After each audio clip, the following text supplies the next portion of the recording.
The 0-2 pitch, swing and a miss, struck him out. The Philadelphia Phillies are 2008 World Champions of Baseball. Good evening, everybody. Welcome back. Welcome back to another episode of the Phixated Podcast. I am your host, Mike Azzy, and I'm joined by a guy who I need to know if he's heard the lyrics. Have you ever missed someone so much it made you cry? Have you ever needed someone so much you can't sleep at night? Regz, have you ever? Bud, we're back. So nice to hear you say those words again, my friend. So nice. Yeah. I think it's more so this might have been the longest since we've started this podcast that you and I have gone without, like, I know we're virtually seeing each other, but just in one shape or, one way or another. It was like a good month where we were just living through text messages. Yeah. I got some, I had about 6 different people reach out to me this week to say, where's the pod? And I was like, look, you guys don't know what has been going on in Azzy and Regz' world here over the last month. Regz and the family have been like passing illnesses around, Yeah. and I've been, dealing with school stuff and state championship basketball teams, and it's just been a whirlwind, man, but it's good to be back. It's great to be back. Excited to be back. So happy. Excited, thrilled. We're doing, it is Thursday night, and because we have robbed you of so much content, we are doing 2 different episodes tonight. We are recording an Eagles episode right now, and then we are recording a Phillies episode. So you'll get 2 episodes over this holiday weekend, just to catch up on everything that we've missed and that we've wanted to do. But Regz, I do want to go back to that song. Do you know who sang that song? Have you ever? I feel like it is a female R&B artist from like when we were in like middle school, high school. Oh, she was also an actress. Wow. I'm going to be embarrassed that I don't know who it is. I don't know that you will be, honestly. I don't know. No, I don't know. I mean, she was famous at the time because she had a TV show, and she had many actual like hits. She had another one called The Boy Is Mine. That was very popular. She's actually touring right now, I believe. Brandy? Yeah, it's Brandy. There you go. Attaboy. Nice work, got there bud. eventually. It's her show, right? Moesha. That's right. She had a TV show, Moesha. That's yeah. right. I don't think that was a TGIF show, though. I don't. That was like one of those CW shows or something like that. Was it? It was a CW. Yeah. Oh man, CW. Wow, Remember they had that? some good. I do. Yeah. I was trying to remember when I was thinking of that song lyric if that was a TGIF show. Regz, name a TGIF show. I mean, All That was a TGIF show. No, that was Snick, man. Oh, that was Snick. TGIF. So TGIF was. That was on ABC. It wasn't Sabrina, was it? That was one. Sabrina, the Teenage Witch. Yeah, that was one. Yep. Let's see if you can get 4. It'd be even better if you got 4 that were on at the same time, because they had a different like. It wasn't Boy Meets World, was it? That was one. Right, that was on World. with Sabrina. Okay. That was one that was on with Sabrina. I feel like I know all of them. I'm just my brain doesn't function with memory.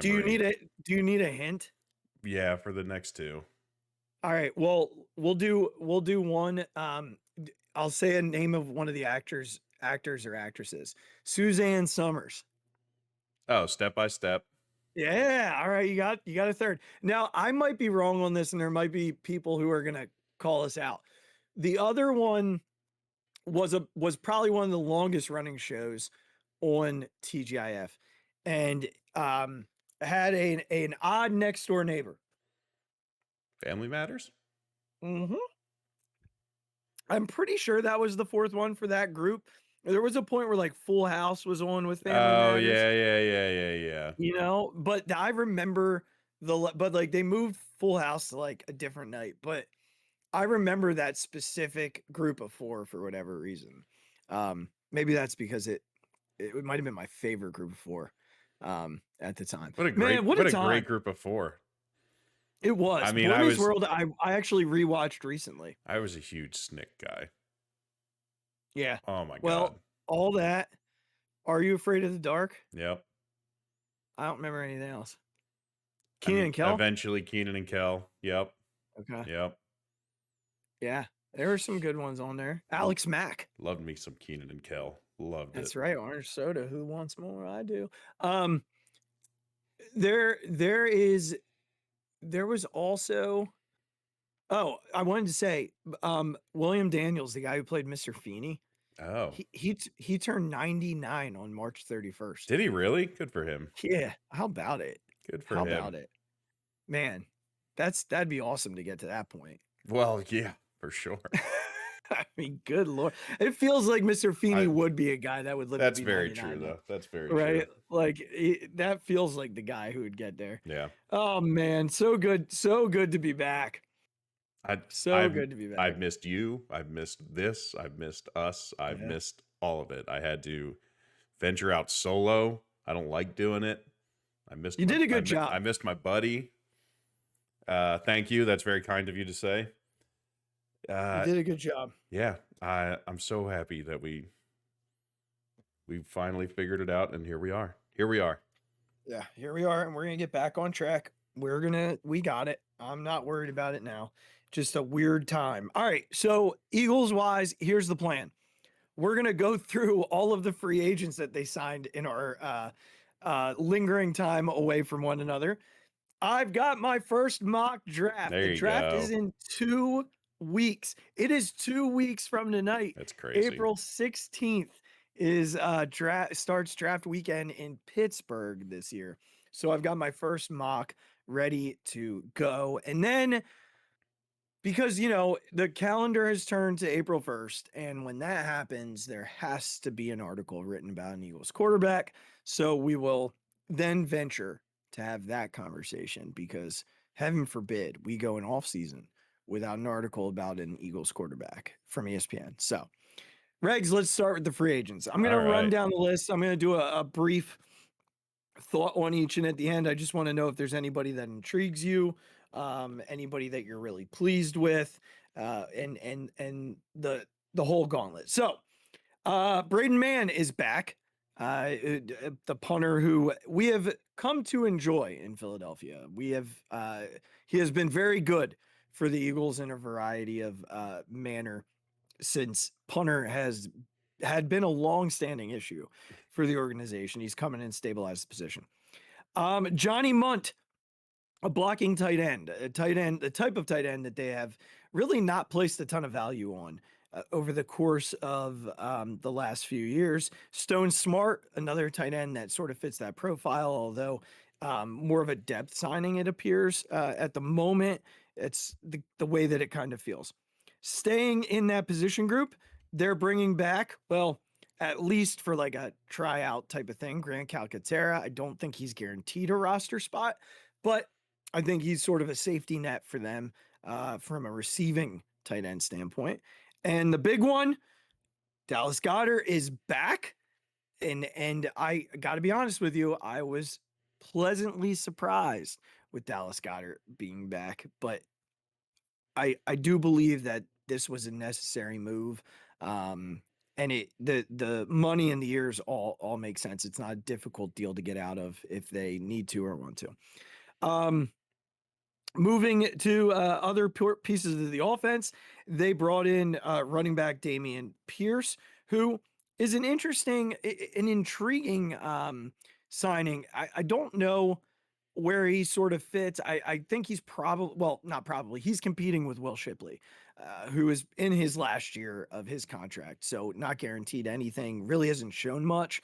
And Dameon Pierce could be fun. In his rookie year in 2022, rushed for almost 1,000 yards, and then has been dealing with injuries from there.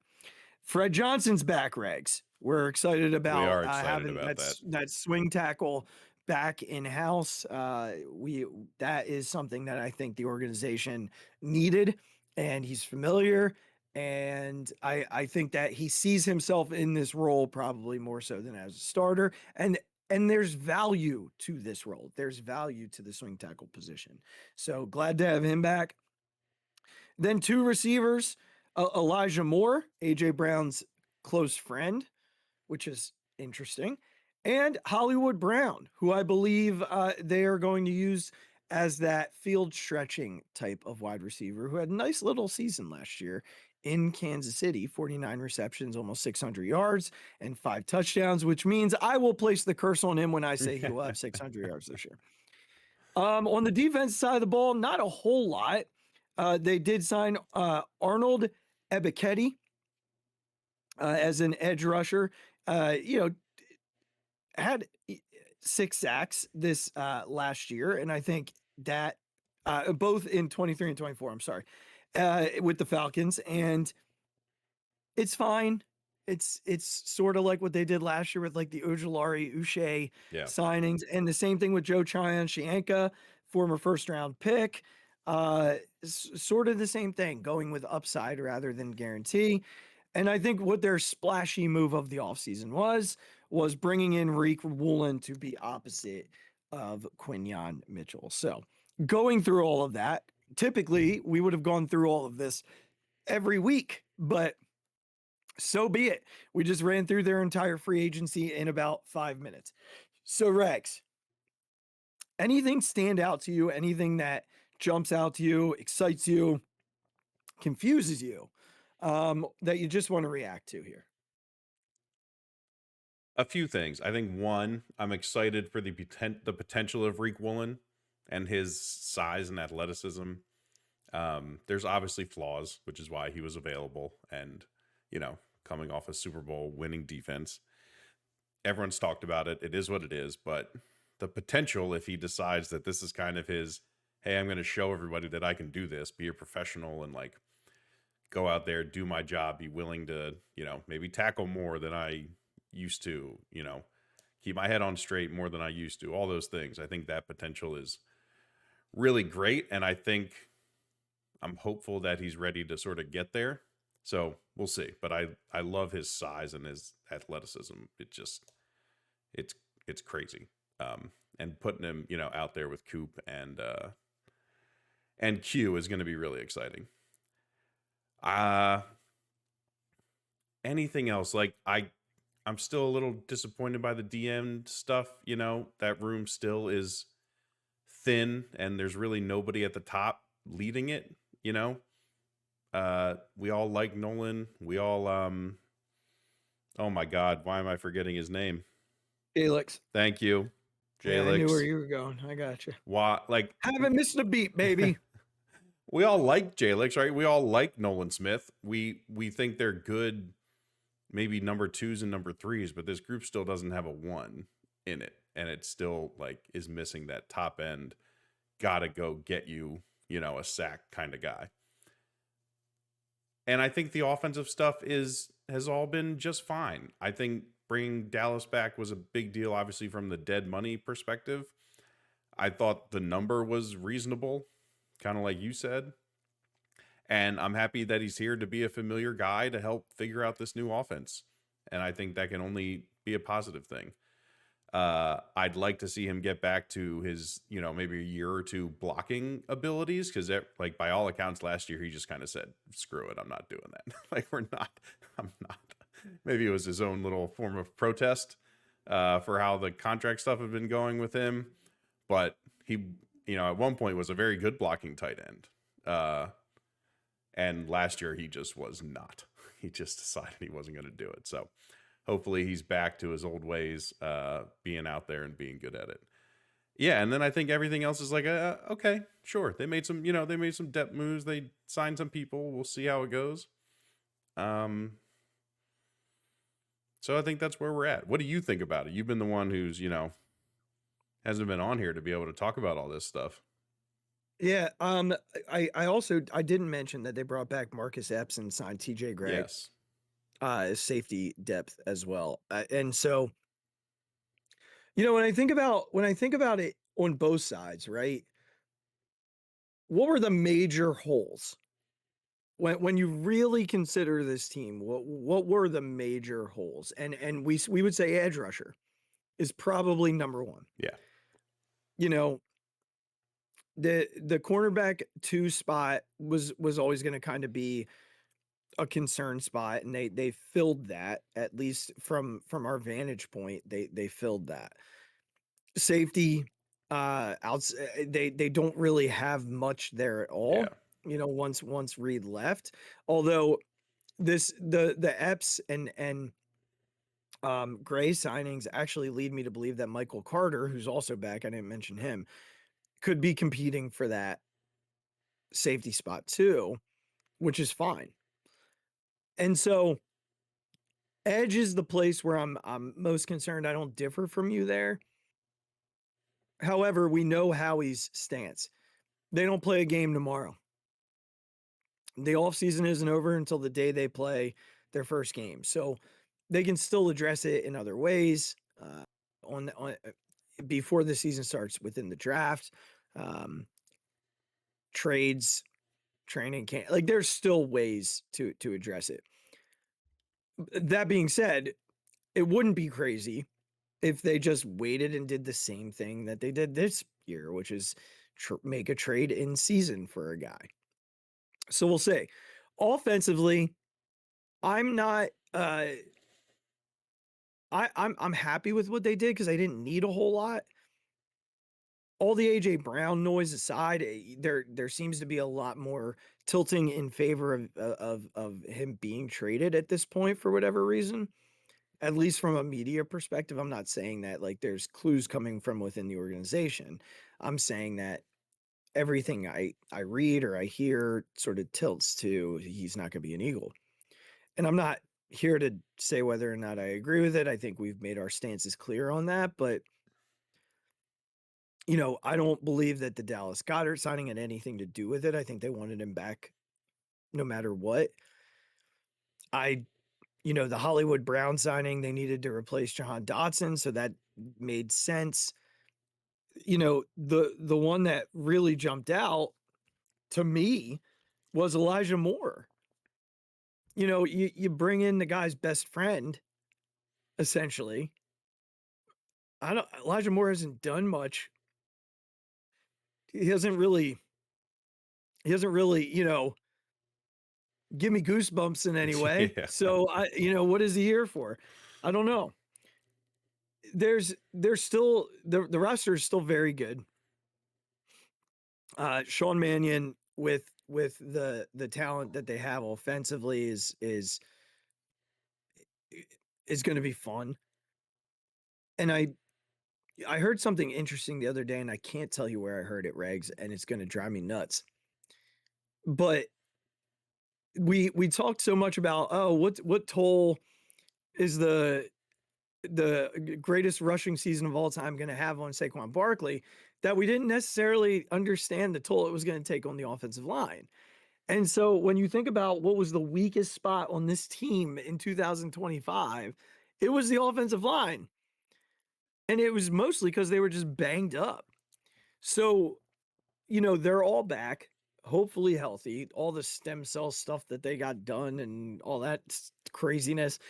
And I'd assume they're going to bring in some reinforcements in the draft in some way, shape, or form. Yeah. Even though in my mock draft, in the first one that I'll do, I only bring in one reinforcement. So I'm not doing a good job in that sense. So ultimately, like, we knew this wasn't going to be a big, like, splash move here, splash move there type of. First of all, the contracts that were going out in free agency were absolutely insane. Like, what Jalen Phillips got is ridiculous. Yeah.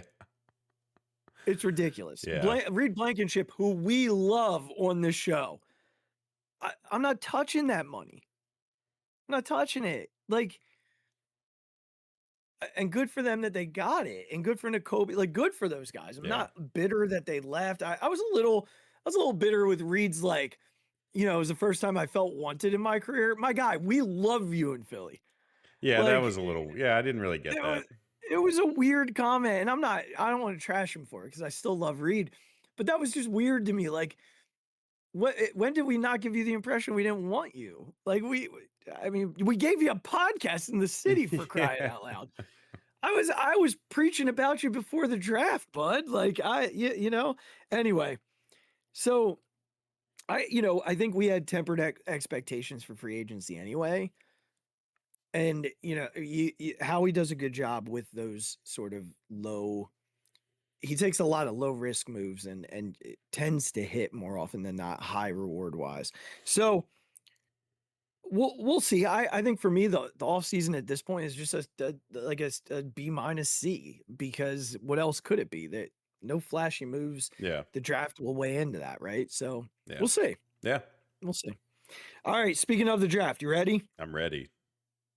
Now I know you probably have looked at Fran's draft guide, so I've checked one or two of them. okay. So I have thoughts on a bulk of these guys here. This first mock, and for those of you that have not listened to the show before, the way that I do it is I try and do 3 before the draft.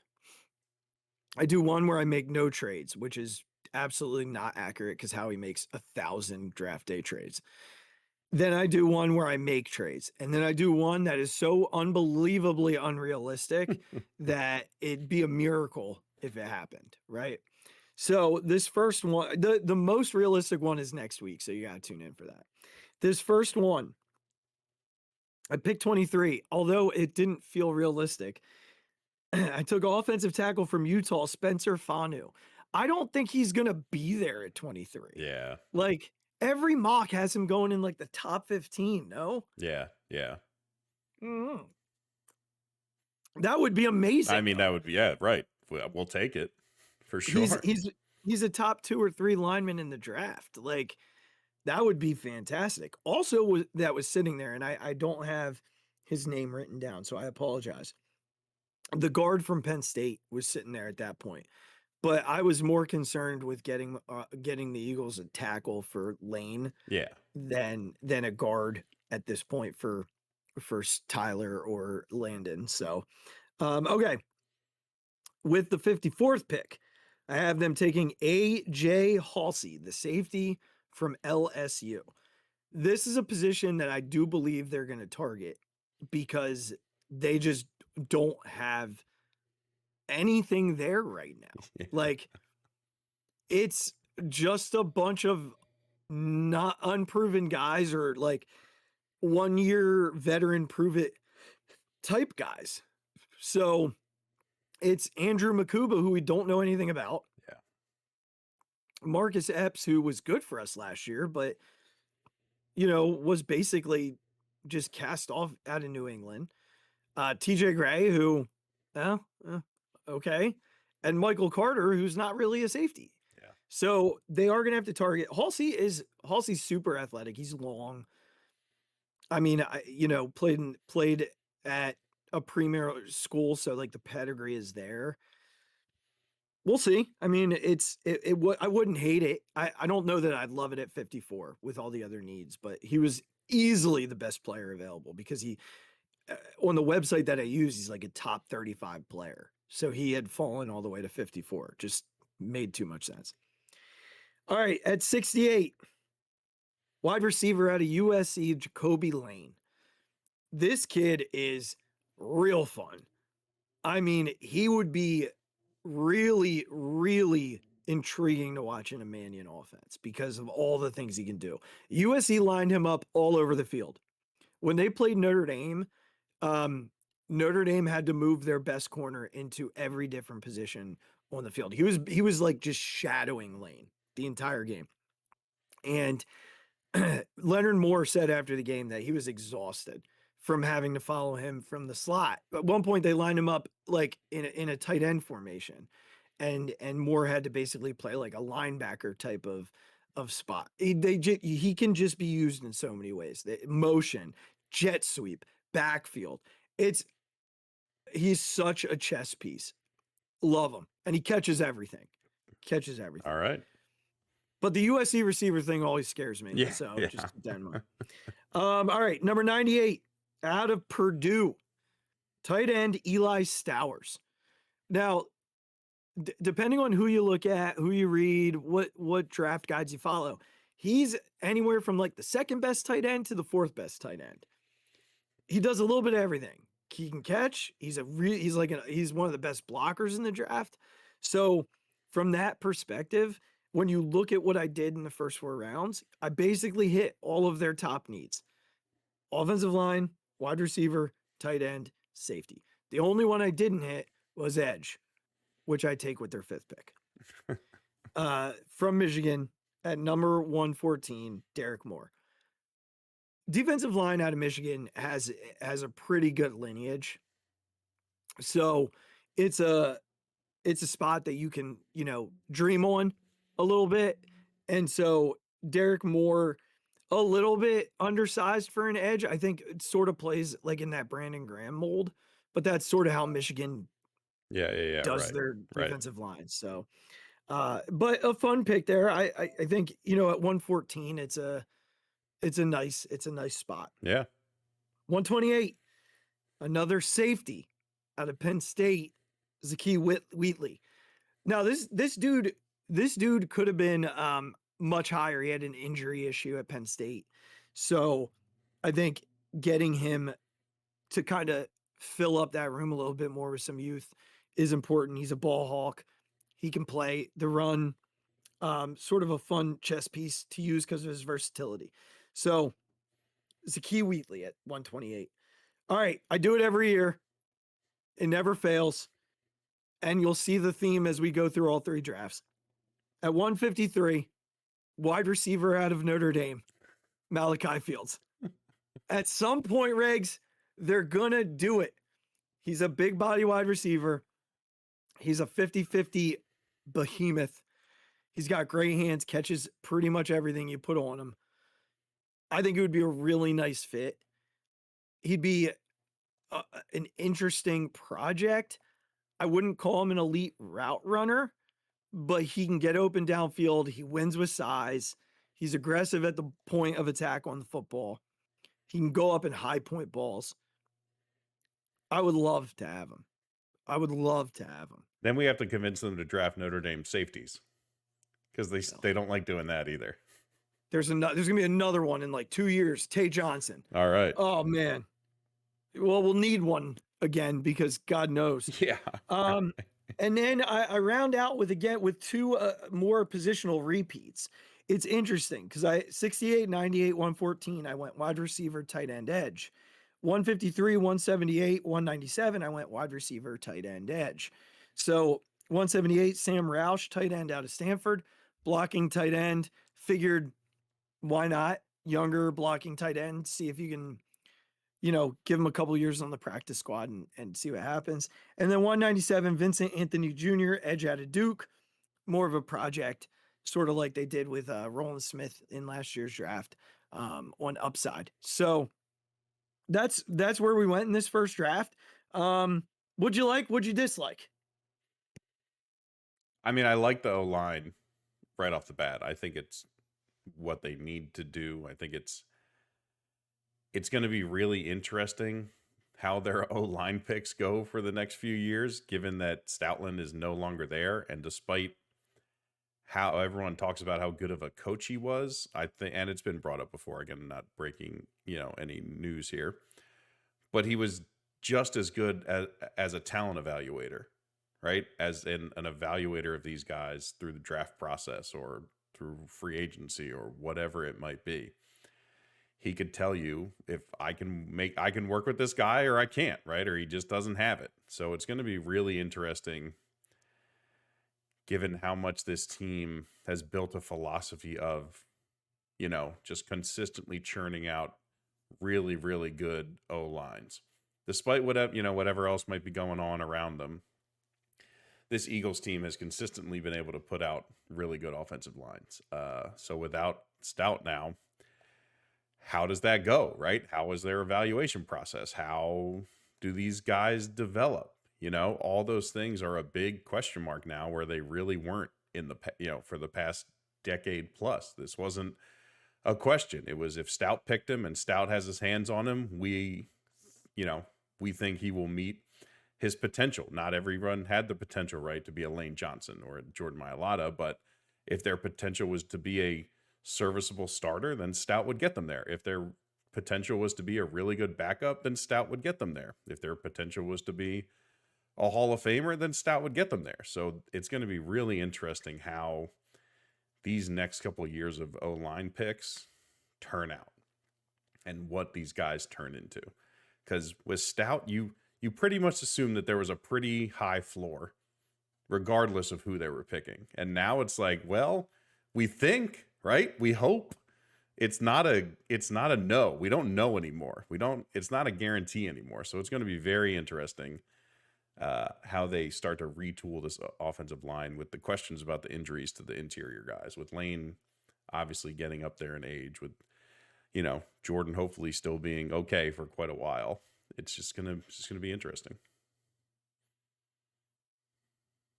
I want to just point out, and I don't know who said it. Lane might have said it, but Stout said it, that he's going to be back in some capacity. He's not leaving for good. He's going to be back in some sort of way, shape, or form. Yeah, he said that, and then I think people asked Nick about that at the owners' meetings, and he was like, there was no answer.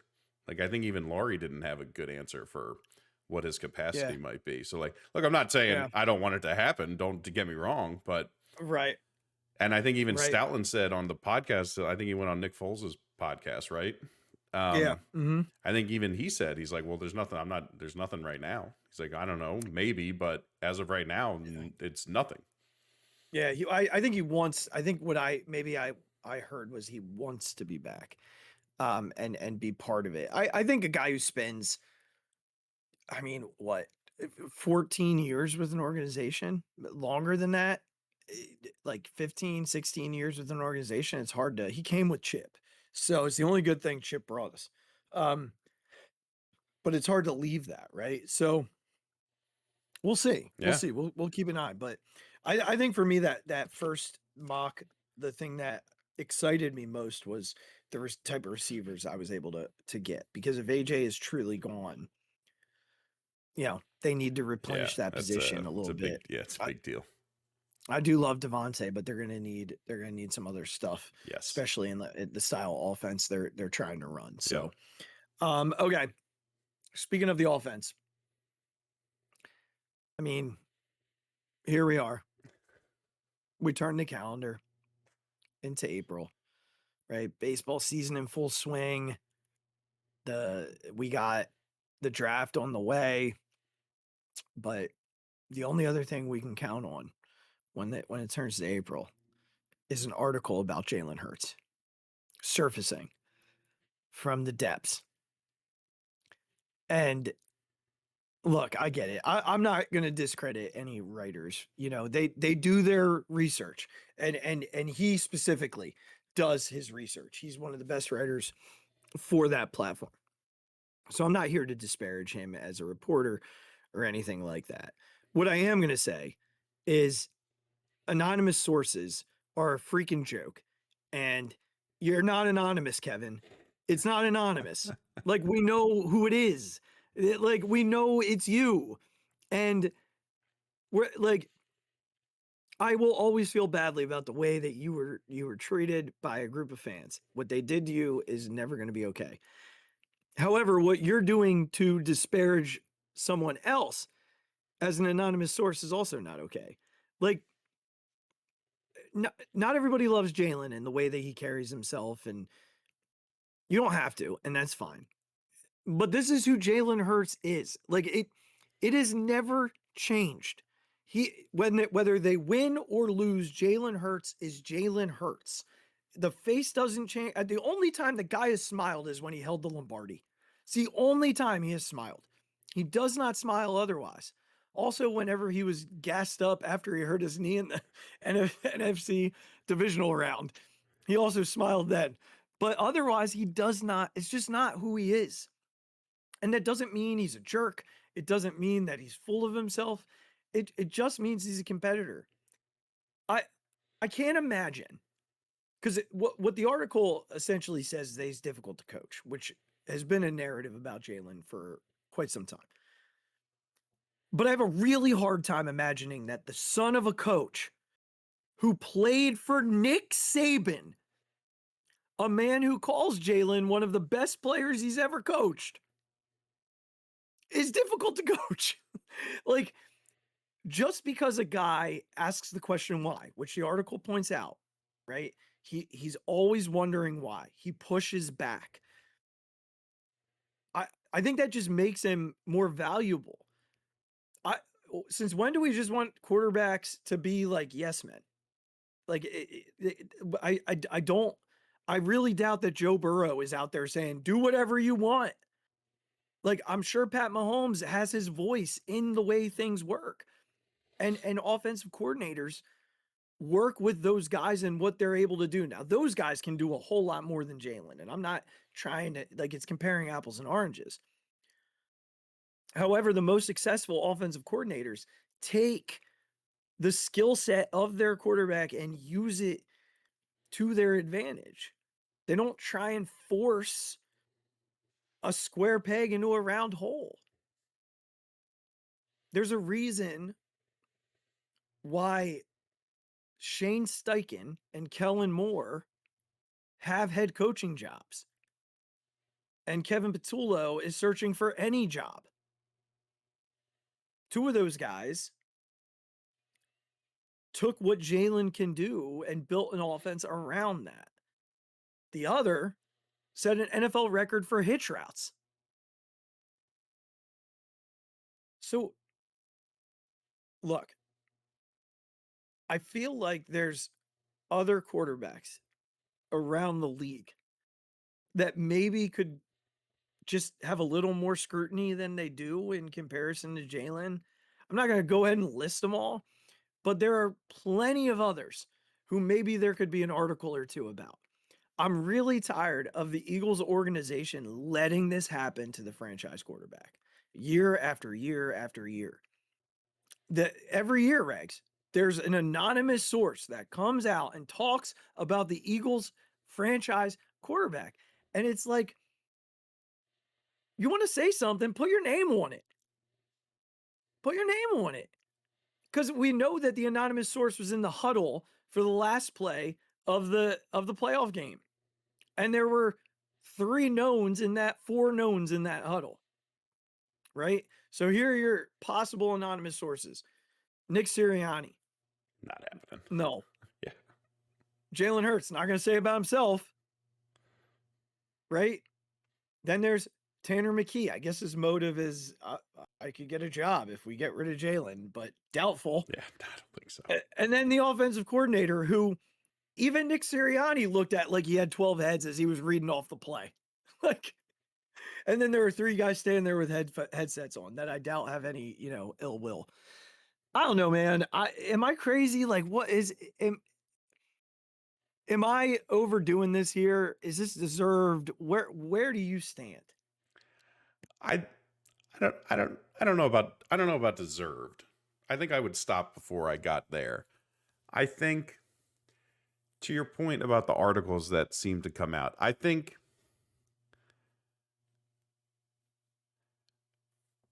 it's something you have to expect when this is the personality that the franchise quarterback of a very popular team who is in a city with a lot of media, has. And I want to be very clear. I am not blaming Jalen. I am not pointing fingers at Jalen, right? Who you are is who you are. It is based on your environment, right? How you grew up, who you grew up around, all the things that no one else has anything to do with but your closest family and friends. And so I can't speak to why Jalen has the personality that Jalen has. Just like Jalen Hurts couldn't look at me and speak to why I have the personality that I have. It just is what it is. But that personality is going to lead to inevitably those people who don't mesh with it, right? Just like you and I. there are plenty of people in the world that we have interacted with who just walk away and said, you know what, that guy Regz is not for me. And there's nothing I can do about it. In the same instance, I turn around and look at my good buddy Azzy, and he'll be like, nope, I'll take him. So it all works out. But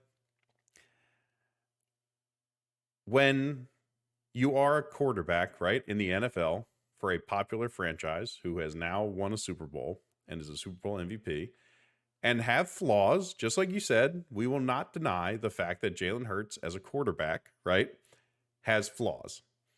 Nobody's arguing differently. It's just going to be one of those things that comes with the territory. It's just going to happen. And because his personality doesn't lead to, right, a bunch of quotes. It leads to, I think they're funny, like Jalenisms in press conferences, right? And all these things that some people might find funny, other people might find really annoying. He's a polarizing guy because of his personality, because of who he is. And again, I say that not disparaging it one bit. But it's going to lead to people who don't like him. His last offensive coordinator and him did not get along.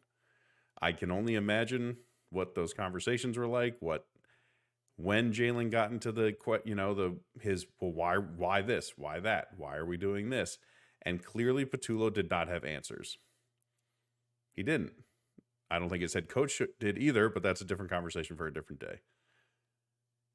Kevin Patullo didn't have answers. He didn't have reasons why. He didn't have explanations why. He didn't have a plan for how can we make this better? How can we improve this? How can we change this? He was a deer in headlights. So to save his own butt, he became an anonymous source. It is what it is. I will defend Jalen for his constant willingness to just win. It seems like regardless of what his own stat line looks like, I think there are some times where he does come off a little bit weird about it. But again, I don't know him well enough to maybe make that assumption. But if this was something that was then corroborated by most of the players, on the team, or things started to come out of, teammates and things like that things are really like weird and blah, blah, blah. And we've seen maybe a few of those things come out. But I would say for the majority, most teammates come out and defend him. We've seen a few of those recently. Yeah. A few teammates come out. Mm-hmm. Yeah.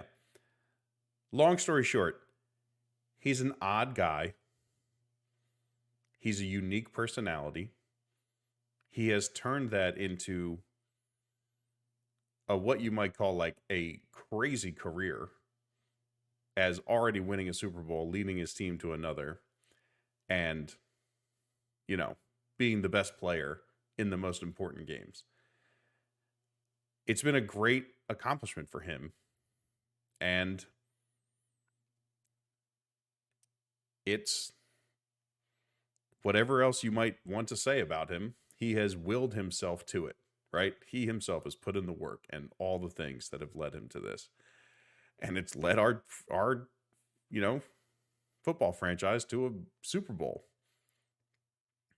So it's just going to be one of those things. I'm not like, I almost find it more funny that we so obviously know who the source is. Like, I love that. Like, I think it's hilarious. I just find it so funny that it's so obvious. Embarrassing.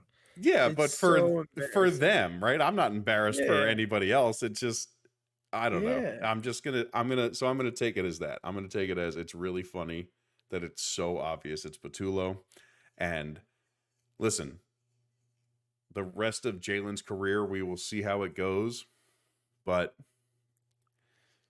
I don't know how you can't like deny what he's done for this franchise and this football team, and the fact that he's been able to lead them to, multiple Super Bowls and and actually brought one home is, right?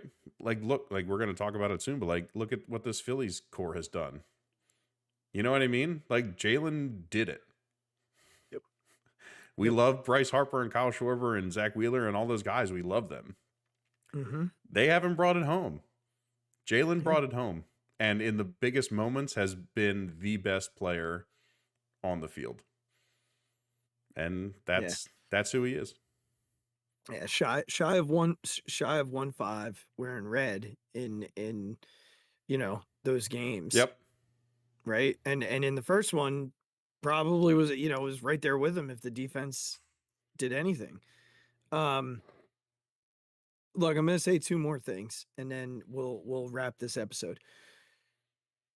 The first is we'll know the Eagles' real feelings on him in after next season, because they could extend him if they choose to, or they could deal him because the dead cap hit is basically nothing after next year. Yeah. So, we'll see where they stand on all that, next year. The second thing that I'm just gonna land on, and I mentioned it partially, but I want to add two more names to it. You're gonna have to do a lot better than uncoachable when talking about a guy who is not just smiled upon, but revered by Nick Saban, Tom Brady, and Peyton Manning. Like, the best to ever do it at the college level, two of the best at the position. They almost drool when they talk about Jalen Hurts. And I got to listen to Chase Daniel, a guy who can't even spell "there" correctly. There are some problems in Philly, THEIR. Did you go to a class at Missouri there, Chase? Well, it is Missouri. It's also a guy who made more money than we'll ever know by holding a clipboard. Listen, yeah, more power to you. Yeah, more power to you. Just stay off my freaking TV and feed, you jackass. Did you ever play in a playoff game? Did he ever play in a playoff game? Mm-hmm. I can't remember. I mean, his cleats never hit the field, if that's what you mean. That's what I mean. Yes, that's what I mean. He might have, held on to someone's dirty jockstrap on the sideline or something. Well, Maybe he pulled the blue 10 up for somebody. Got someone a hat if they needed it, something like that. Yep. Or, maybe drew a dot next to a play that they used. Got the iPad for somebody. They don't even think they used iPads when he played. And there we go, ladies and gentlemen. Thanks for coming on back with us. We loved being here with you. We will be back shortly, actually, with a second episode, this time focused on the baseball team that has now started their season. And so, in between that episode and this episode, or whatever the amount of time is that you listen to these, go ahead and, click subscribe there below and follow and rate the podcast wherever you get your podcasts. Head on over to social media at the Mic Drop 5 at Big Regz with a Z, now more than ever because it's baseball season. And we say a lot on there, on X and Twitter. You can go head over to Instagram at the Phixated Podcast and on TikTok at the Phixated Pod. And the Phixated fan page on Facebook. Merchandise link in the show description. This was a little sloppy. I'm out of practice. We'll get there. We'll get there. We'll see you in the next episode. We love you guys. Take care of one another. Take care of yourselves. Stop writing stuff about Jalen. Love you, everybody. Oh, my God. Deep to right field. Way up there and way out of here. The Philadelphia Eagles are Super Bowl champions. Eagles fans everywhere, this is for you. The 0-2 pitch, swing and a miss, struck him out. The Philadelphia Phillies are 2008 World Champions of Baseball.